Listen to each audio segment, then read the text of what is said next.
My female 34 husband, 30, can be a total idiot when he's sick, and he made it clear, even while I'm dating, that I'm expected to step up whenever he gets sick because this time it shows who I am, especially when he's helpless and vulnerable. I thought he was just being overdramatic because we all get sick but don't expect to be pampered, but he corrected me, saying expecting me to take care of him even when he just has a cold isn't a luxury but is, in fact, a right, and this is how it's been for the past 2 years.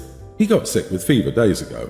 Even though I fed him, brought him his medication, and cleaned up his vomit and whatnot, he still called while I was at work and told me to get home so that I could do ridiculous tasks like reheating his soup or adjusting the heat in the room. So far, he had me leave work 3 times by lying, saying it's serious when it wasn't. I put my foot down and told him to stop interrupting my work, but he called once again while I was at work. Except this time, I refused to drop work and come home to see what other ridiculous demands he had. He must have called Mrs. Vicious, his mom, because she called me and scolded me left and right about what an awful person I was not to drop work and come to see what her sick son needed right away. I explained what he's been doing, but she still said I was wrong to ignore his calls. I had it, so I went home and had my husband get in the car, and then I took him to his mother's house. She met us at the door looking confused. I told her sick son needs a mother, not a wife at this time, and suggested she takes care of him till he's recovered, then he could come home later. She started yelling at me, saying stuff like, "Sharon, last name, get back here right now," but I drove off. My husband just kept watching, probably thinking I've gone crazy. I later got nasty texts from both of them accusing me of having a passive-aggressive attitude and also of prioritising work over his health and struggle. Other family members found out and joined in on the shaming as well, saying I could have taken time off work and stayed home with him. He's returning home tomorrow, and we haven't been talking for days. His mom is angry, probably wanting me to grovel with apologies for how I behaved recently. However, he doesn't do half of the things I do for him when I get sick. It wasn't as bad as now, so much that I think he's being deliberate, especially after complaining about work taking all my time while he's unemployed. Another thing is that part of why I put up with this is feeling like I should. If I don't do something he wants to be done, he will go on lengthy lectures saying stuff like, "This wasn't okay, Sharon. You shouldn't have done this or that, Sharon. I get upset and frustrated when you don't do this or that, Sharon." It's endless, just Sharon, Sharon, Sharon. And I think to myself that he's sick, so I'll cut him some slack. You know, after what happened, his family now calls me Raging Sharon or Crazy Sharon, especially my younger sister-in-law. So he's unemployed and you're the breadwinner, but he's willing to put your employment at risk just to satisfy his need to be a spoiled brat while he's sick with a minor illness? Not the idiot, OP. And I tell him if he needs someone at his beck and call while he's sick, he needs to hire a nurse out of his income and not expect you to give up your career for him. This man needs to grow up. Please do not have children with this man, as he sounds completely useless. Tell him to stay at Mom's house until he grows up, which is likely never. Not the idiot, but oh, why did you marry him? I don't get how someone could tell you exactly who they are, so you marry them anyway, then get upset they do exactly what they said they were going to do. Girl, a better question is, how fast can you undo that marriage? Divorce him, OP. This is not how a loving spouse should treat you. I would understand if he was seriously ill a lot, but he's a grown adult who can care for himself. The way he treats you, lying to you, this is not a loving relationship. This is toxic. This is not healthy. Divorcing him will also divorce his entire toxic, meddling family. OP, free yourself of all their BS. You deserve to receive the same love and attention you're giving. Sadly, I don't think you'll ever get it from any of them. My mother-in-law was at our house a couple of days ago to see some new furniture I bought. She fainted and fell off on her back. My husband freaked out and went straight to call an ambulance. I told him that he should drive her to the hospital himself, since his car was working, instead of paying X money for an ambulance. He said no and insisted on an ambulance. I tried to convince him since the hospital wasn't far, but he blew up at me and said that his hands were shaking and he couldn't drive her there. He yelled at me to move out of the way and called an ambulance. I decided to step back, but I was pretty mad. He went with her and got back in the evening. He started telling me how badly I behaved while his mom was injured. I replied that there was no need to waste money on an ambulance ride, especially since mother-in-law was conscious, and also since he had his car and could have driven her there himself. He lashed out, saying that he was in no state to drive and that it was ridiculous to care about how much an ambulance ride cost instead of his mum's health. I told him it's my house too, and he should get my input on whether to call an ambulance or not. Besides that, we have a policy to only call an ambulance for the people who live in the house, not visitors. He said I was mistaken for getting in his face and insisting there was no need for an ambulance. He's been sulking, claiming I don't care about his mum's well-being and only care about money and refusing to let it go. Am I the idiot? We have a policy to only call an ambulance for the people who live in the house, not visitors. This is one of the dumbest things I've read, and that's saying a lot. So you have a policy to only call an ambulance for the people who live in your house, visitors be damned? Could you be any more of an idiot? Who actually plans for emergencies ahead of time regarding who you will call an ambulance for? Sorry, you fell and broke your hip, Grandma. Walk it off and rub some dirt on it and then get in the car because you don't live here. Yes, you are the idiot, a huge one. Cruel and unbelievably stupid. What if they injured her any further by trying to move her themselves without any professional training and equipment? I feel like they could be held liable for that. Like, what if she'd injured her neck and them trying to move her made it worse and paralysed her? If someone ever fell so hard that they couldn't stand up and move around on their own within a minute or so, there's no way I'm going to move them anywhere. Driving when under that much stress is dangerous. Were you trying to off them both simultaneously? I don't know if you're just ignorant or naive, but holy moly. It's your mother-in-law, your husband's mom. But regardless, if it was a stranger, call 911. And in no way was your husband in the right frame of mind to drive. Goodness, you are the idiot on so many levels, and your level of audacity scares me. Please apologise to your husband and mother-in-law. You acted so wrongly in so many ways. Our family had a tradition of throwing huge birthday parties and buying those really big cakes. As we've gotten older, we've changed it to having a small birthday party with only the immediate family in the evening, and we pretty much just buy the same big cake, sing happy birthday, give presents and leave. Now, around 4 years ago, everyone kind of stopped eating the cake. My parents don't eat any because they have diabetes, and my 5 siblings don't eat because they're all really big on gymming and dieting. So basically what happens is, we buy this huge cake, and the only 2 people who eat it are me, teen female, and the birthday person. The birthday person takes 1 small slice the day off, and then I'm stuck finishing the cake. The only flavour I like is chocolate. I can eat the other flavours, but I don't really like them, especially the flavour my mom chooses, carrot. Yuck! I would like to point out that this is 7 cakes for anyone who thinks this is not a big deal. Each cake takes me roughly 2 weeks to finish, and because my family's birthdays are spread apart, I'm spending 14 weeks eating cake I don't like. That's like a quarter of a year spent eating cake I don't like. I asked if we could stop buying the huge cakes, but my family said it's tradition.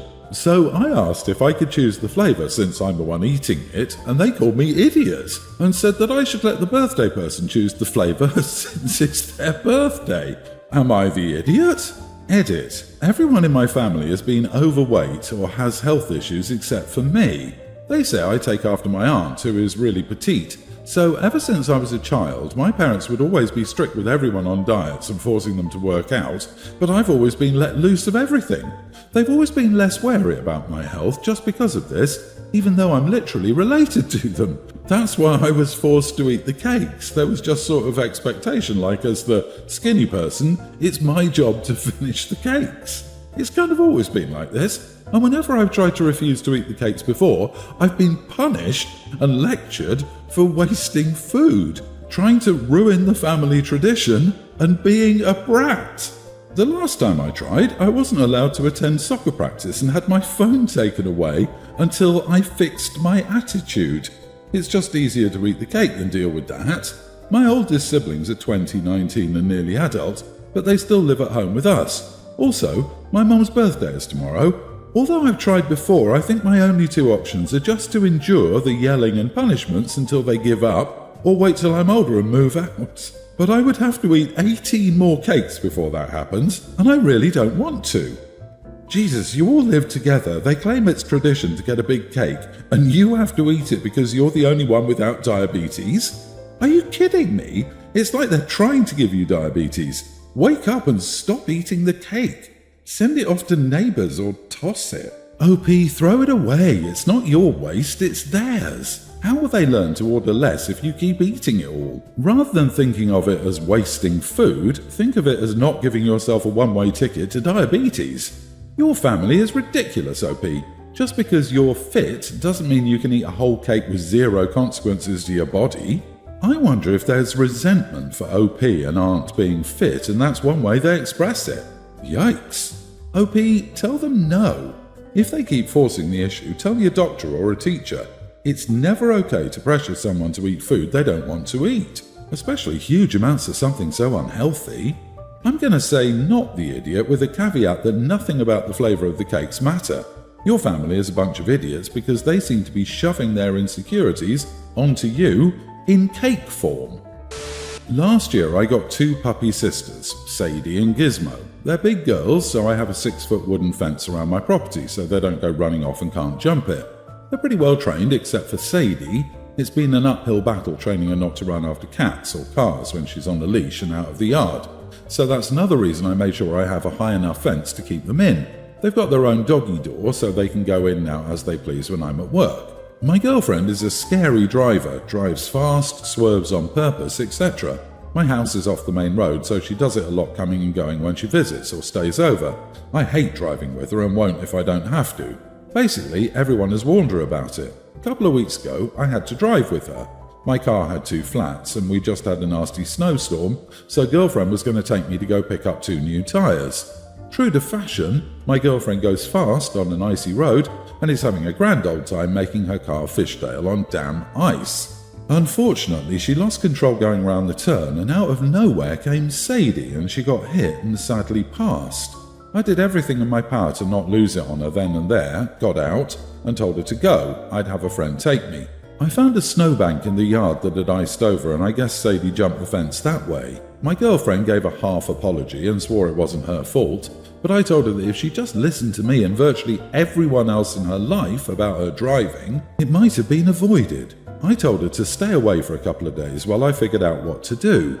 I was honestly pretty pissed she didn't offer to do anything, not help bury new dog, nothing. Since then, Gizmo's been pretty distressed and lonely, so I decided it'd be best for her if I got a new dog soon as possible. The guy my parents trade goats with had an older dog that needs to be rehomed, but he wanted a bit of money for him since he's a full-blooded Anatolian with papers, so $200 total. It works for me, the same breed as Gizmo, and she's been around him before. Since it was her fault, I told my girlfriend to pay for the new doggo. She argued about it and dragged her feet, but eventually she paid for it. The whole situation just soured her to me, and I broke up with her a couple of days later. So now she, her family and friends are saying I'm an idiot for not splitting the cost of the dog, and I should have regardless of what I thought because she was my girlfriend and it was just an accident. Am I the idiot? Not the idiot. She killed your dog because she wouldn't stop recklessly driving. What if your dog had been a child running onto the street? Everyone knows the dangers of reckless driving and she was notified enough times for her to have stopped, but she clearly doesn't care about the well-being of others if she continues this much. Do not pay for anything. This isn't on you. Also, was just an accident? No. Absolutely not just an accident. You only need to be told once not to drive recklessly like a goon for you to know it's inappropriate. And she continued, just an accident would imply she is not at fault, but she is. I'm honestly concerned that this accident will not drive it home for her. If there's a way for OP to report her, even if it's just to have someone in the law talk to her, then they should before she injures someone. OP, I'm sorry for your Sadie. Do what you can to ensure your ex-girlfriend won't do this to another pet. Or person. I don't know why girlfriend didn't take responsibility right away because she was responsible. Sure, accidents happen. While it sounds like this one could have been avoided, she still showed no compassion when you lost your dog. I'm glad you dumped her, and you should take it a step further and block her and her family and friends. I, 19 male, have a sister, Aria, teen. I also have a cousin, Kat, 22 female. Kat has been trying to get into college ever since she graduated from high school, but it just wasn't happening. She got rejected from every college she applied to. She finally got into a college this year. Aria is graduating this year. She's already been accepted to a college and so she will be starting this year. They will both be going to the same college. Last week was my grandpa's birthday. My parents, Aria, and I were at his place with Kat and her family, along with another uncle's family, not important. At dinner, Grandpa started asking Aria about her college plans. Aria told him that she would be staying on campus. Kat chimes in about how colleges should stop accepting students who graduate early. Note that graduating early is a pretty common thing here.